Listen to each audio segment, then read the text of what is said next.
Shirley Coanda, istri Benny Laos, ungkap detik-detik speedboat terbakar, bau BBM menyengat. Istri mendiang Benny Laos, Shirley Coanda, dalam kondisi berbaring di ranjang tidur pasien, dengan tangan kanan yang masih diinfus, menemui jenazah suaminya di Rumah Duka Sentosa RSPAD Gatot Subroto, Jakarta pada Senin, 14 Oktober 2024, malam.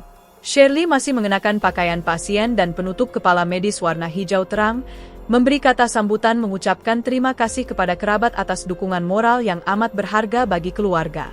Didampingi 3 anaknya, Edbert, Edeline dan Edric, Shirley mengungkapkan detik-detik kejadian insiden speedboat milik sang suami terbakar di Taliabu yang menewaskan Benny Laos.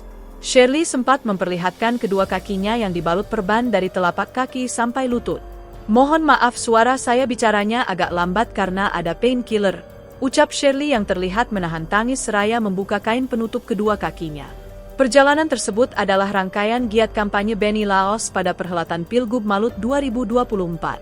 Mulanya Shirley membujuk sang suami agar membatalkan niat berkampanye di Taliabu.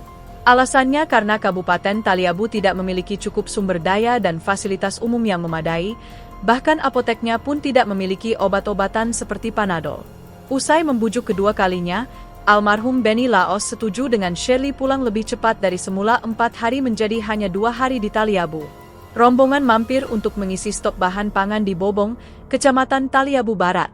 Ketika bersandar, speedboat dengan nama Lambung Bela 72 mengisi bahan bakar minyak. Almarhum Benny Laos dan Shirley sedang berada di atasnya.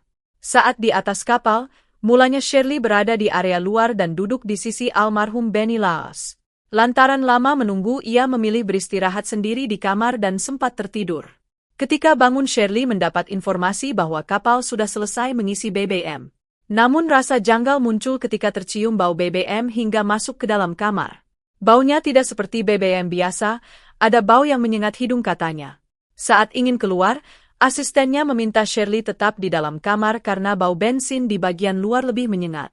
Tak berselang lama dari itu, kapal tiba-tiba meledak. Sisi kamar terbuka imbas ledakan dan Shirley terpental ke depan kapal.